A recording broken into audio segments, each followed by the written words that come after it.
Long ago, when the land of Israel groaned under the rule of the Philistines, God set apart a child even before he was born, a child destined to shake kingdoms and terrify armies. That child was Samson. His parents were barren, living in the town of Zorah. But one day an angel appeared to Samson's mother. "You shall conceive and bear a son," the angel declared. "He will be a Nazirite from the womb. No razor shall touch his head, and he shall begin to deliver Israel from the hand of the Philistines." A divine purpose, a sacred vow, a chosen man. And so, Samson was born. And as the child grew, so did the Spirit of the Lord within him, and so did his strength. Even as a young man, Samson's strength was unmatched. One day while walking through a vineyard, a lion suddenly leapt at him. With nothing in his hands, Samson seized the beast and tore it apart, as if it were nothing more than a young goat. No one believed it, until they saw what he could do with an animal's jawbone. Another time, when Philistine soldiers ambushed him, he found the dry jawbone of a donkey, and with it, he struck down 1,000 men, alone. Word spread like wildfire. Samson, the Israelite warrior, the lion slayer, the Philistine destroyer. He was feared, respected, untouchable. But Samson had a weakness, not of muscle, but of the heart. It was in the valley of Sorek where he met her, Delilah, a woman of beauty, soft-spoken, seductive, mysterious. She smiled in a way that lowered his guard. She laughed in a way that made him forget everything. His calling, his people, even his God. Delilah was no ordinary woman. The Philistine rulers knew this, and they came to her with a secret offer. "Coax him," they said, "and find out the secret of his great strength. We will each give you 1,100 pieces of silver." Delilah smiled. Silver gleamed in her eyes. She agreed. That night, as Samson lay beside her, she asked sweetly, "Tell me, my love, what makes you so strong?" Samson chuckled. "If I were tied with 7 fresh bowstrings, I'd be as weak as any man." And so she tried it. While he slept, she tied him up, then called out, "Samson, the Philistines are upon you." But Samson snapped the cords like burnt thread. The soldiers fled. Delilah pouted, wounded. "You made a fool of me. You lied." Again she asked him. Again he lied. New ropes, weaving his hair.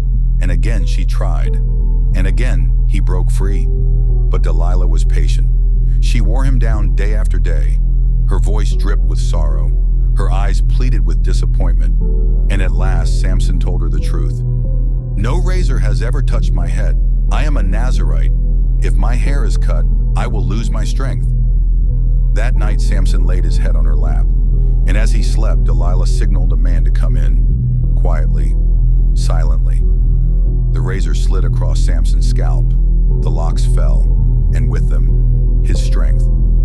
Delilah shouted, "Samson, the Philistines are upon you!" Samson awoke, thinking he'd shake them off like before.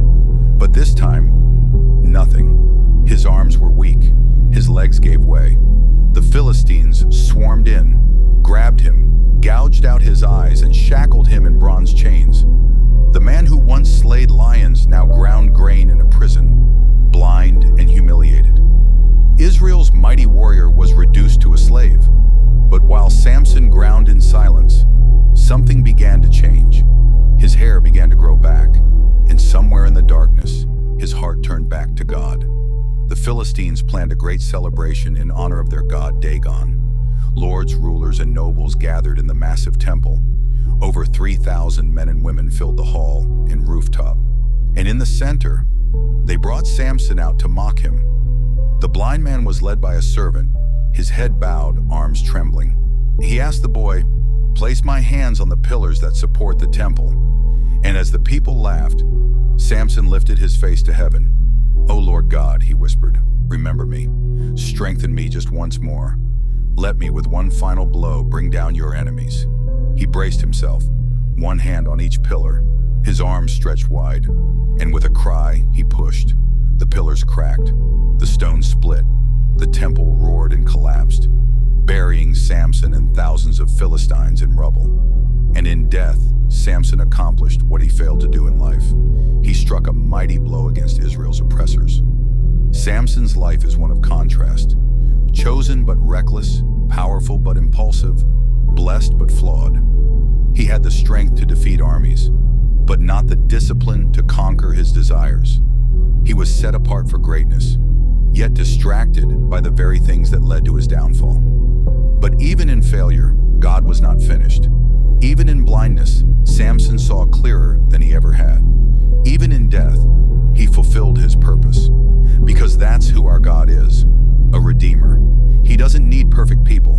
He uses the broken, the flawed, the fallen, those who turn back to him. Have you ever felt like Samson? Strong on the outside but fighting a war inside?